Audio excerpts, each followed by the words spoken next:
और ये मीडिया वाले जो बैठे हैं, मैं उनको, आप लोगों को इशारा करके बोलती हूँ कि मालेगांव शहर में उर्दू तालीमी अदारों के ऊपर इंक्वायरी लाकर फंसाने का काम मुफ्ती इस्माइल साहब कर रहे हैं। और बहुत जिम्मेदारी से मैं बोल रही हूँ, मैं जमूर स्कूल की बात नहीं, मालेगांव शहर की तमाम स्कूलों के खिलाफ इन्होंने लेटर दिया। वो शहर है कि जब निहाल साहब सरकार गिरी, निहाल साहब मिनिस्टर नहीं बचे, और जब वो बंबई से मालेगांव आए तो मालेगांव वालों ने हाथी पे बैठा के निहाल अहमद का इस्तकबाल किया था। मैं उसकी बेटी हूँ, मैं डिप्रेशन का शिकार हूँ। मैं नहीं स्प्रिंग के बहाने से हॉस्पिटल से गाड़ी से आई और एम्बुलेंस में बैठकर मालेगांव तशरीफ लाई। इस वक्त मैं शहर महाराष्ट्र साथी निहाल अहमद साहब की दफ्तर नेक अख्तर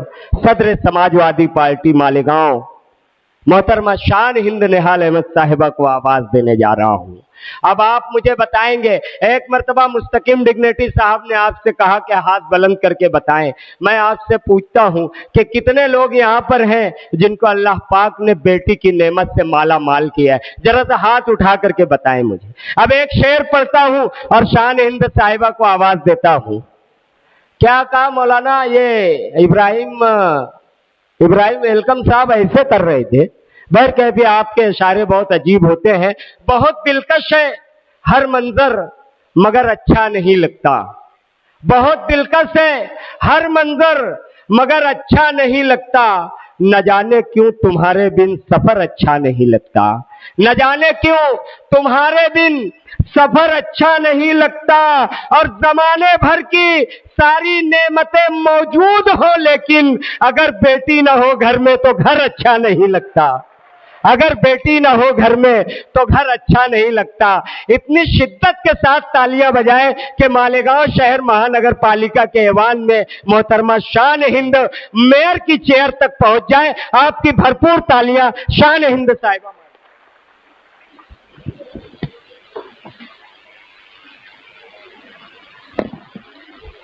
महाराष्ट्र समाजवादी के जिम्मेदारान, पार्टी के मुकामी जिम्मेदारान और आप तमाम साथियों, कारपोरेशन का इलेक्शन का ऐलान हुआ कि ये महसूस होने लगा इलेक्शन अब करीब है, तो पहली मीटिंग समाजवादी राब्ता ऑफिस में रखी गई।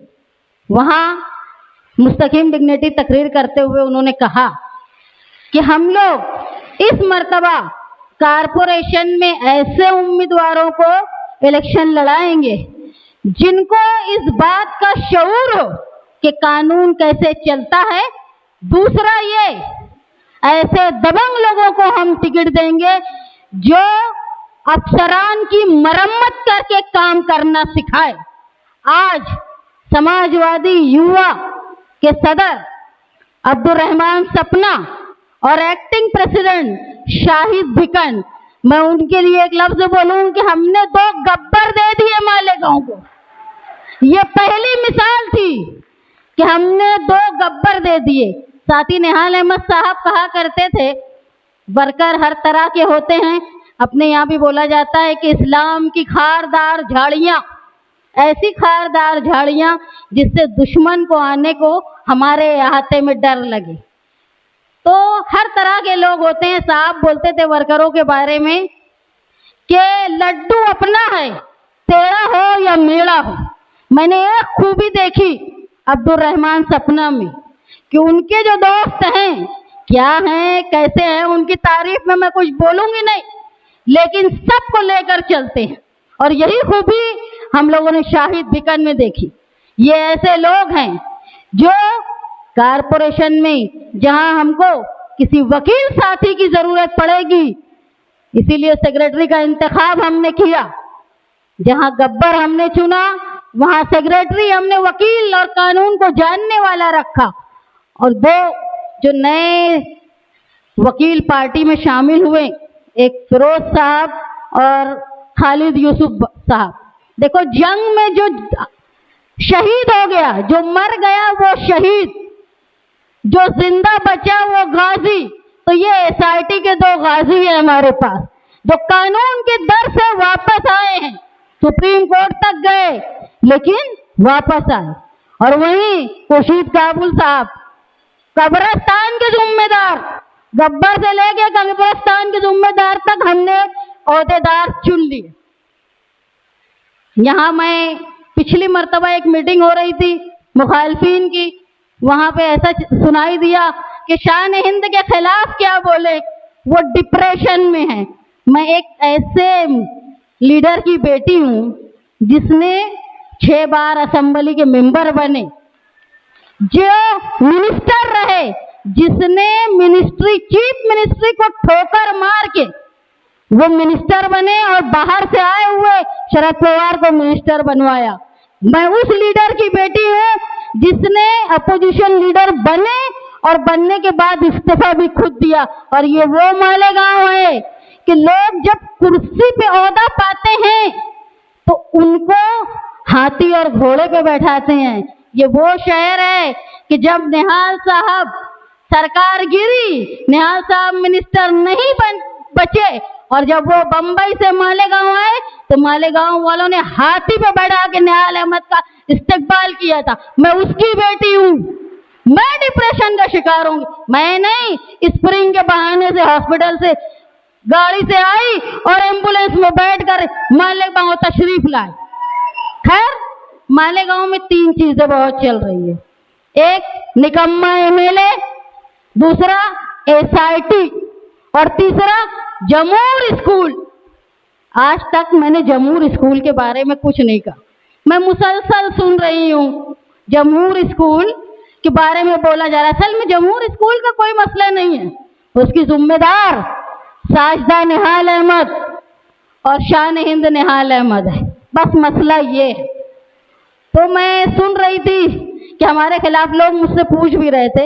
एक प्रेस कॉन्फ्रेंस हुई नेक और शरीफ लोगों की, वो मेरे बारे में भी बता रहे थे। उनकी तारीफ में मुझे ज्यादा नहीं बोलना, आप लोग तो जानते हैं।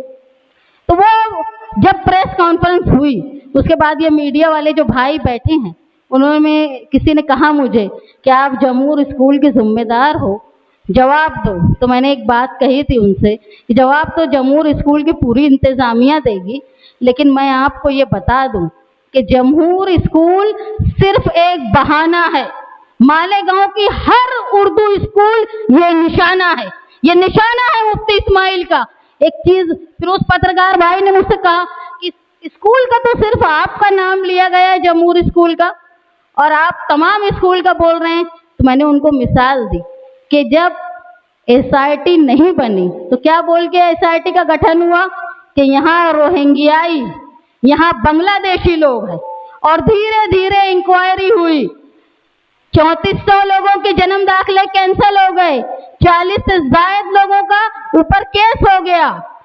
आज 19-20 लोग जेल में हैं, एक भी बांग्लादेशी, एक भी रोहिंग्याई नहीं निकला। लेकिन क्या बोल के बैठाया गया एसआईटी को कि यहाँ बांग्लादेशी हैं। तो यही चाल जो है मालेगांव शहर का एमएलए चल रहा है, जो सिर्फ जमूर स्कूल को टारगेट कर रहा है, बल्कि निशाना इनका मालेगांव की तमाम स्कूल। आपने देखा होगा ईद से पहले मुख्यमंत्री फडणवीस का एक ट्वीट था कि उर्दू स्कूल में बहुत ज्यादा भ्रष्टाचार हो रहा है, जिसकी इंक्वायरी होगी। उसके फौरन बाद ईदगाह के मेंबर से बोला गया कि 110 करोड़ का भ्रष्टाचार मालेगांव, 122 करोड़ का भ्रष्टाचार मालेगांव शहर के उर्दू अदारे कर रहे हैं, तालीमी अदारे। उसके बाद सकल हिंदू समाज वालों ने प्रेस कॉन्फ्रेंस ली और उन्होंने बताया कि फला फला फला फला स्कूल में भ्रष्टाचार हो रहा। उसके बाद इनके जो बाइज्जत बावकार शरीफ लोगों की जो वर्किंग कमेटी थी, उन्होंने बैठकर जमूर स्कूल का नाम लिया।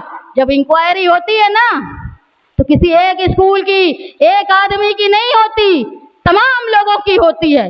और ये मीडिया वाले जो बैठे हैं, मैं उनको, आप लोगों को इशारा करके बोलती हूं कि मालेगांव शहर में उर्दू तालीमी अदारों के ऊपर इंक्वायरी लाकर फंसाने का काम मुफ्ती इस्माइल साहब कर रहे हैं, और बहुत जिम्मेदारी से मैं बोल रही हूँ। मैं जमूर स्कूल की बात नहीं, मालेगांव शहर की तमाम स्कूलों के खिलाफ इन्होंने लेटर दिया है। आप मुझे आकर मिलो और पूछोगे कौन सा लेटर दिया है, मैं उनके नाम के साथ लेटर बताऊंगी।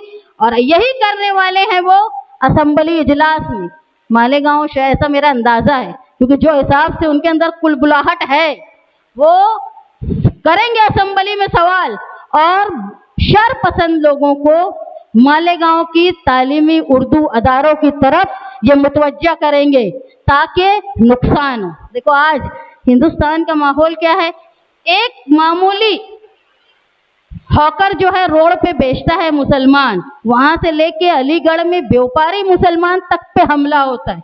एक डिलीवरी बॉय अगर पिज्जा लेके मुसलमान जाता है तो उसका नाम सुन के लोग वापस दे देते हैं। आज इतनी मुश्किल में मालेगांव शहर के तालीमी अदारे सैकड़ों मुसलमान लोगों को रोजगार दे रहा है। अगर हमारे ऊपर स्कूल के अदारों पर आफत आ गई तो ये सारे अधिकार जो है वो अधिकारियों के पास चले जाएंगे, और वो किनको चुनेंगे, उम्मीदवार किनको चुनेंगे, टीचर किनको चुनेंगे।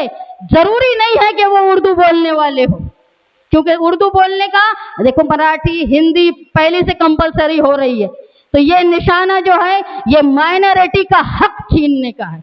मैं बहुत दावे से आपको बोलती हूँ, इनकी नजर जो है वो मालेगांव शहर के तालीमी अदारों को नुकसान पहुंचाना है। और इतना ही आपको सुरूर है तो तीसरी बार एमएलए बने, तीसरी बार कोई कॉलेज लाए, कोई स्कूल लाए। अरे तुम्हारे अभी चचा बता रहे थे क्या साफ करते दादा के, वही शिक्षण मंत्री है, उनसे कोई कॉलेज ले आओ, कोई स्कूल ले आओ, तुम रोजगार दो गरीबों को, किसी गरीब के बच्चों को पढ़ाओ। कुछ नहीं कर रहे, यहाँ तक के एक क्लास केजी की बनाने की इनकी हैसियत नहीं है। लेकिन आज मालेगांव शहर में जो बड़ी बड़ी स्कूलें बनी है, हजारों लोगों की कुर्बानी से, बुजुर्गों की, ऐसे ही कोई स्कूल की परमिशन नहीं मिल जाती, बड़ी मुश्किल से मिलती है। और मैं ये यकीनन मानती हूँ कि ये जो 162 वोट से ये जीते हैं, इनके जो 40,000 का खुमार था वो 162 वोट का हो गया है। इसलिए ये बिरादरी से बदला ले रहे, क्योंकि इनको लग गया था कि पक्के मकानात की वोटें भी खिसक गई है।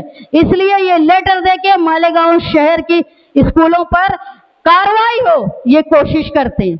आप देखो एसआईटी जब बनी, तमाम लोगों ने एसआईटी के खिलाफ बोला। एक वाहिद हमारे शहर का एमएलए था जिन्होंने तकरीर में कहा कि मैं एसआईटी के बनने का खुशामदीद कहता हूँ, उसमें जो जो लोग मेंबरान हैं वो बहुत ईमानदार हैं, वो इंतहाई शफाफियत से फैसला करेंगे।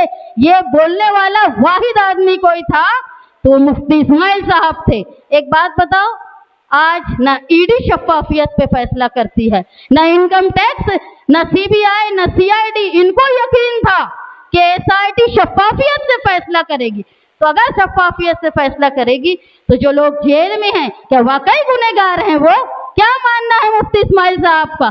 मैं पूछती हूँ उनसे, तुम्हारा यकीन था कि एसआईटी शफाफियत से फैसला करेगी तो जो लोगों पर एफआईआर है या जो जेल में है क्या वो गुनहगार हैं आपके मुताबिक? हम या कोई भी जिसको मस्खरा ना हो, कोई भी बाशऊर आदमी आज ये नहीं मानता कि बीजेपी की बनाई हुई कोई भी एजेंसी वो मुसलमानों के साथ गैर जानिबदारी से काम करेगी। हमेशा परेशान करने का काम किया जा रहा है, और वही काम जो है मालेगांव शहर में एसआईटी बनाकर जन्म दाखिले में बहाना करके किया गया, और यही पैटर्न को पूरे महाराष्ट्र में चलाया जा रहा है। और यही स्कूल का भ्रष्टाचार, और जो बोल रहे हैं, इन्होंने कहा, मेंबर से कहा ईद के दिन कि लोगों की गिलाजत, मैं उतनी गिर के बात नहीं कर सकती जितना वो बोलते कि गिलाजत ऊपर आ जाएगी, सुबह बोले रात में गिलाजत ऊपर आ गई। तो ये इनका तरीका, और ये कभी नहीं बताएंगे कि इनके साथियों ने जो गलती की कम से कम मानो। देखो 162 वोट से भी हारे जीते हो तो तुम जीते हो, 1 वोट से भी जीते हो तो तुम जीते हो। बदला लेने का काम मत करो। जो लोगों को एसआईटी की नोटिस आई थी, ये जो लोग बैठे हैं इनके घर के लोग जेल में हैं, लेकिन सिर्फ जिनको नोटिस आई थी उनकी ये हालत थी कि शबे बारात के दिन हम लोग घर से निकले, ऑफिस के पास रुके, इतने लोगों की तादाद वहां नोटिस लेकर खड़ी थी कि हम लोग बैठे रह गए, पूरी रात वहीं गुजर गई।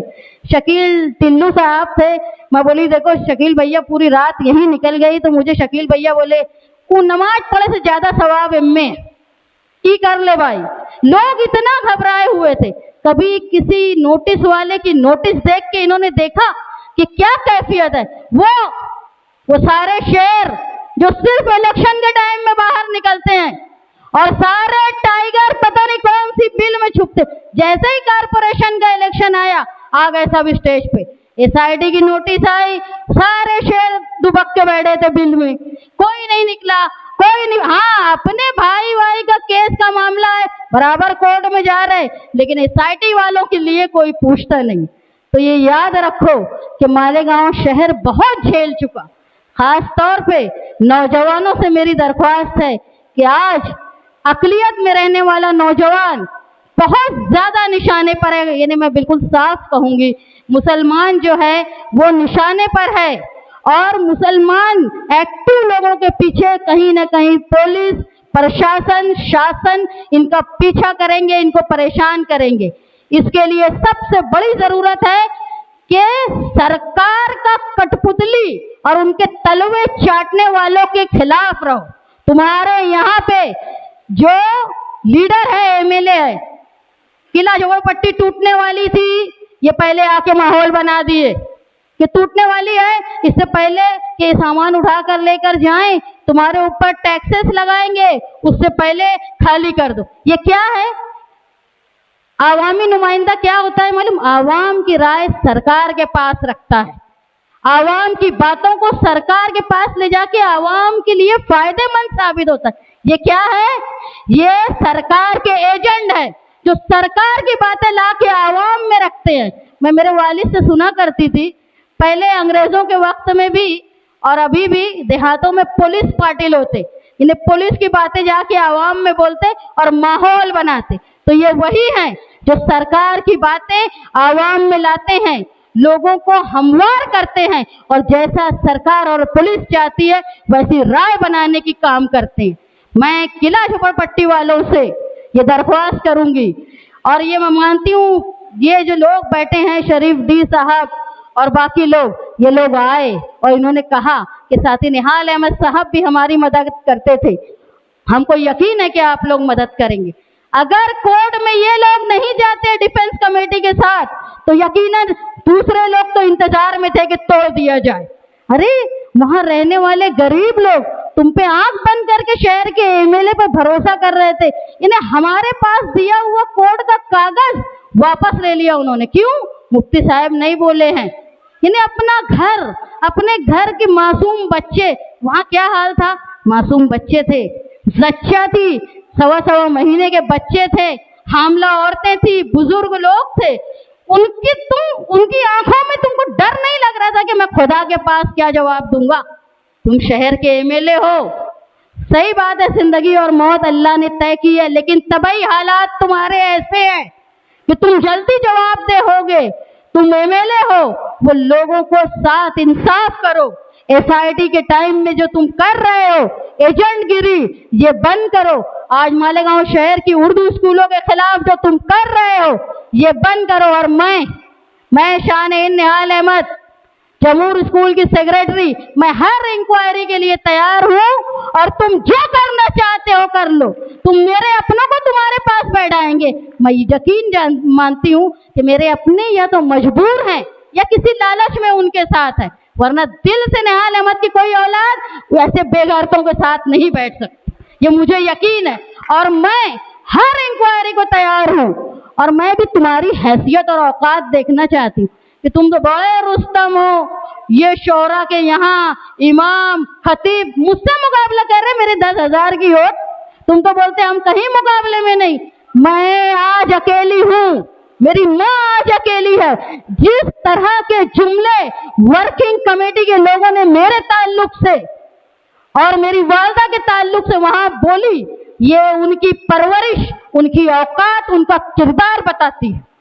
और तुम इतने बड़े खतीब हो कि तुम बर्दाश्त करते हो कि किसी औरत के बारे में, किसी माँ के बारे में ऐसा जुमला बोला जा रहा है। क्यों? अरे तुम्हारी बहन के खिलाफ जब बोला गया व्हाट्सएप पे मुफ्ती इस्माइल साहब की बहन के खिलाफ, तो सबसे पहले जनता दल के अनीस मिस्त्री गए थे कंप्लेन करने, और तुम लोगों को लगा कि मेरे और मेरी माँ के खिलाफ बुलवाते हो। यकीनन मैं अकेली हूँ, मेरे साथ आज मेरे वालिद नहीं, मेरा भाई नहीं, मेरी माँ अकेली है, लेकिन मुझे यकीन है कि साथी निहाल अहमद के साथी हमारे वर्कर और हमारी पार्टी के लीडर अबू आसिम आज़मी साहब और वहां से लेके अखिलेश यादव तक हमारे साथ है। मैं मुकाबला करूंगी और यकीनन ये सारे झूठों की, जिस तरह इनकी बेइज्जती हुई, जेल में जाना पड़ा, वैसे ही नौबत इनके साथ आएगी, क्योंकि वह तो इज्जो मंतशा वह तो जिल्लो मंतशा। तुम मुझको बेइज्जत करने गए थे, तुम उसके बाद बेइज्जत हुए। अल्लाह ताला ने तुमको तुम्हारी औकात और हैसियत बता दी।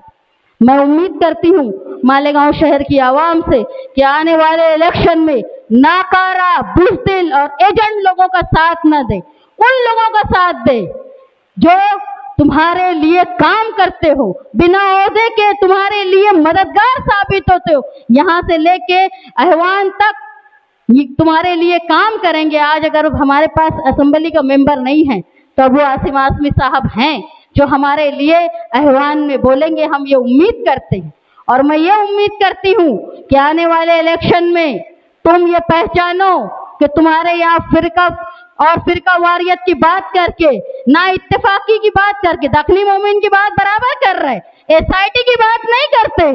क्यों? ऐसा क्यों? जहां तुमको तुम्हारी दलाली करने का मौका मिलता है वो बात तुम करते हो।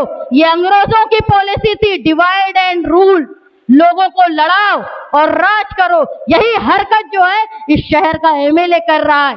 मैं इस बात से पुरसुकून हूं कि आज भी निहाल साहब को चाहने वाले लोग मेरे साथ हर कदम पर साथ दे रहे हैं, और आज जो नए लोग पार्टी में शामिल हुए हैं, मैं उम्मीद करती हूं कि पार्टी की नई रविश के लिए ये लोग फायदेमंद साबित होंगे। हम एमएलए की तरह खड़े होकर ये नहीं बोलेंगे कि रोड टूट गई, गटर फूट गई, गटर साफ नहीं हो रही। अरे कोई ओहदेदार नहीं, अकेले तुम ओहदेदार हो। ऐसा उस तरफ का एमएलए क्यों नहीं बोलता? यही एमएलए क्यों बोलता है? क्योंकि ये काम नहीं करवाते। उस तरफ का एमएलए नहीं बोलता कि रोड टूटी है, गटर फूटी है, साफ नहीं होती, पानी भरा है। तुम सिर्फ रोने का काम करते हो क्योंकि तुमसे कोई काम नहीं होता। तुमने रो रो कर ही वोट मांगी, पूरे घर को रुलाया और वोट मांगी। लेकिन ठीक है, जो अल्लाह का फैसला था वो मंजूर किया, लेकिन अल्लाह के फैसले के बाद अल्लाह के कहर से डरो, क्योंकि तुमको जो जिम्मेदारी दी गई है उसको तुम कितना हलाल कर रहे हो ये सोचो। मैं मालेगांव शहर की आवाम और ख़ास तौर पे एसआईटी में जिनको नोटिस मिली है उनको इस बात का यकीन दिलाती हूँ कि माइनॉरिटी डिफेंस कमेटी के साथ साथ अबू आसिम आज़मी साहब भी आपके लिए मददगार साबित रहेंगे। जिन लोगों के जन्म दाखिले कैंसिल हो गए और उनको नोटिस मिली है वो समाजवादी ऑफिस पे आकर अपनी नोटिस जमा करवाएं। और मैं दुआ गो हूँ कि आने वाला वक्त नए ओहदेदारान के लिए के साथ समाजवादी पार्टी और मालेगांव शहर की बका के लिए एक नया कदम होगा। आप इतनी देर तक मेरी बातें सुनते रहे और आपके चेहरे मेरे लिए हौसले का बाइस बने हुए हैं। मैं उम्मीद करती हूँ हमेशा आप लोगों का साथ कायम रहेगा।